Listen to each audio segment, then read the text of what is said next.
नमस्कार दोस्तों, आप सबका स्वागत है मेरे YouTube चैनल लैपटॉप बिटिया पर। मेरा नाम शीतल रानी। आज का हमारा टॉपिक है कि गंगा जी की पवित्रता कैसे बनी रहती है।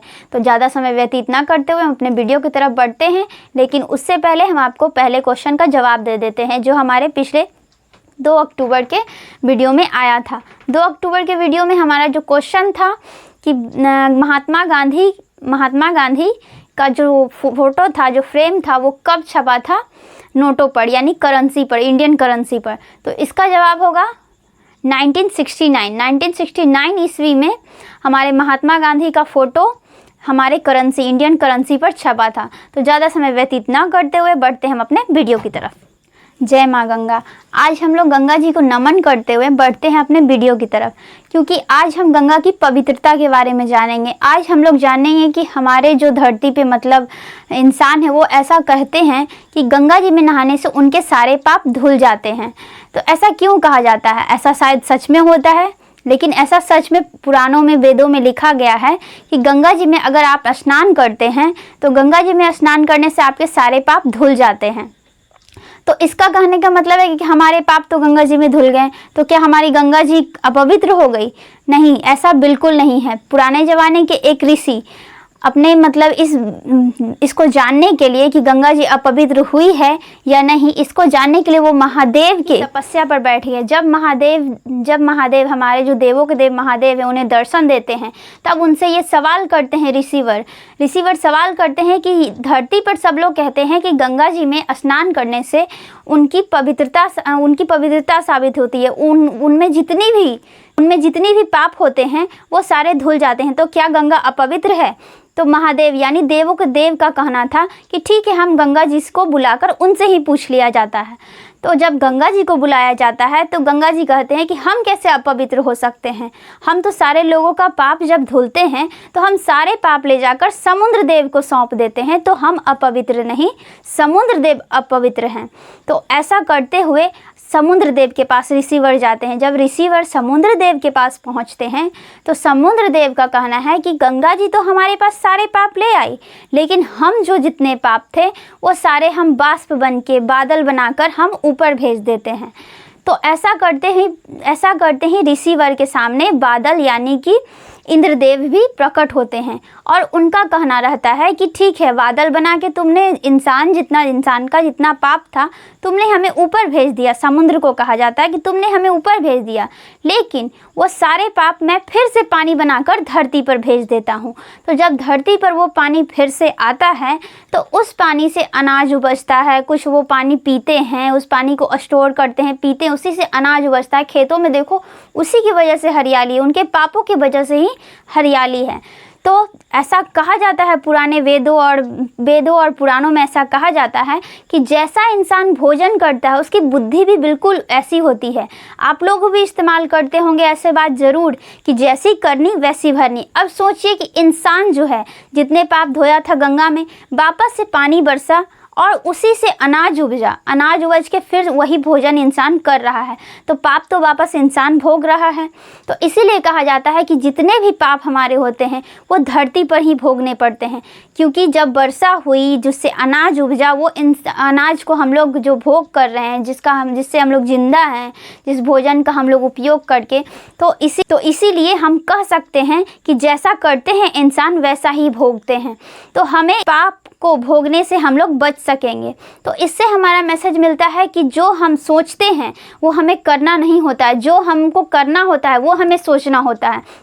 क्योंकि आजकल के जो जनरेशन है, आजकल के जनरेशन में सिर्फ लोग मोबाइल में घुसे रहते हैं और सिर्फ सोचते हैं कि सिर्फ हम अलग रहें, हमें एक कमरा मिल जाए, हमें उसमें भोजन मिल जाए, पानी मिल जाए, हमें एक फ़ोन मिल जाए, सब कुछ मिल जाए, हम बस उसी में रहें। लेकिन इससे हमारी दुनिया नहीं बसेगी। हमारी दुनिया बाहर के लोगों से मिलने से, बाहर जैसे कि पहले के लोग खेलने के लिए बाहर जाते थे, दोस्तों से मिलते थे, लेकिन अब क्या है, बहुत तरह का गेम्स है, फ़ोन में आप खेलिए, फ़ोन में ही आपका इंटरटेनमेंट हो जाता है, फ़ोन में ही आप फिल्म देख लेते हैं। पहले के लोग के हॉल में एक टीवी होता था, उसमें सारे परिवार मिलजुल कर फिल्म देखते थे, या फिर कोई भी मतलब इंटरटेनमेंट का जरिया है, सीरियल वगैरह, कॉमेडी शो, ये सब लोग मिल के देखते थे। उसमें उनके माता पिता, उनके बीवी बच्चे सब लोग होते थे। उनमें जो हंसी, उनमें जो खिलखिलाहट थी, आज वो फ़ोन में नहीं है।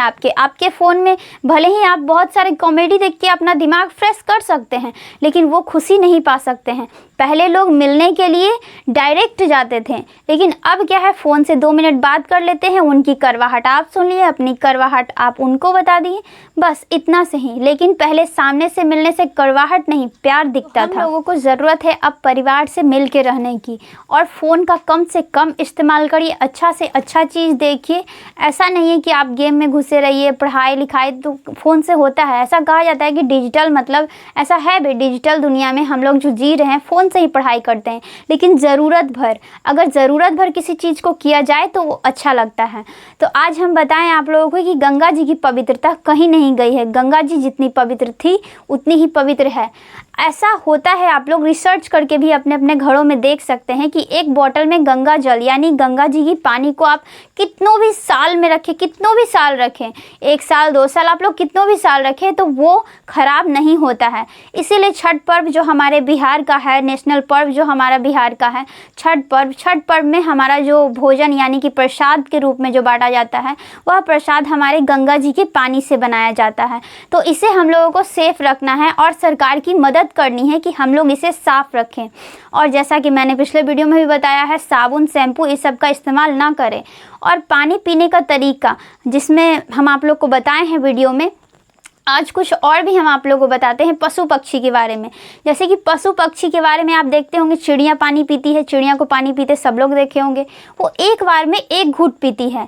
यहाँ तक कि सारे जीव जंतु, कुत्ता को देखे होंगे पानी पीते, वो जीभ से पानी पीता है। तो जीभ का जब वो इस्तेमाल करता है तो एक बार में 1 घूंट का इस्तेमाल करता है, एक बार में 1 घूंट ही वो मुँह में लेता है, फिर कुछ क्षण रुकता है, फिर वो पानी पीता है। जैसा कि हम लोग बताए थे आपको कि 1 घूंट पानी लीजिए मुंह में, कुछ क्षणों तक रखिए, फिर पीजिए। तो ऐसा जानवरों में भी जो सबसे बुड़बक कहा जाता है कि भैंस सबसे बुड़बक होता है, बैल सबसे बुड़बक होता है, उनको दिमाग नहीं होता है, बुद्धि नहीं होता है, तो वो लोग भी जब पानी पीते हैं तो 1 घूंट मुंह में लेकर और कुछ क्षण तक रुकते हैं, उसके बाद पीते हैं। सोचिए, हम लोग इंसान उससे भी गए गुजरे तो नहीं हैं। वेदों में कहा गया है कि मनुष्य है जो सबसे तेज प्राणी है हमारे पृथ्वी का, तो ये हम भूल कैसे सकते हैं। अब सोचिए कि 12 बजे रात को तो बिल्कुल भी नहीं, चिड़िया वगैरह या जानवर वगैरह खाना नहीं खाता है, इंसान ही है जिनको भूख 12 बजे लगता है, 3 बजे भोर में लगता है। तो हमें ही डायबिटीज़ क्यों होता है? चिड़िया को भी डायबिटीज़ होना चाहिए, हमें ही क्यों होता है पैरालिसिस? चिड़िया को भी होना चाहिए। लेकिन चिड़िया इन सब नियमों का पालन करती है, या फिर पशु पक्षी इन सब नियमों का पालन करते हैं, जीव जंतु। लेकिन हम लोग इस लाइन से उतर गए, यानी कि ये जो हमारा पग है उससे हम लोग उतर चुके हैं। हम लोग कभी भी खाते हैं, कभी भी पीते हैं, किसी चीज़ का भी इस्तेमाल कर लेते हैं, इसीलिए हम लोग के साथ इतनी सारी बीमारियां भी साथ साथ चल रही है। तो इसी के साथ हम आपका ज़्यादा समय न व्यतीत करते हुए हम आप लोगों से कहेंगे कि आप लोगों को स्वस्थ रहने के लिए सही तरीके से पानी पीजिए, सही तरीके का भोजन करिए, तभी आप लोग ज़िंदगी में भी आगे बढ़ पाएंगे। आज का हमारा सवाल है कि किस पेड़ के नीचे सोने से किसी इंसान की मौत हो सकती है, यानी किसी इंसान की मृत्यु हो सकती है। इस सवाल का जवाब आप लोग अपने कमेंट बॉक्स में ज़रूर दीजिएगा। जिसका उत्तर सही होगा उसको मैं खुद रिप्लाई दूंगी। तब तक के लिए जय हिंद।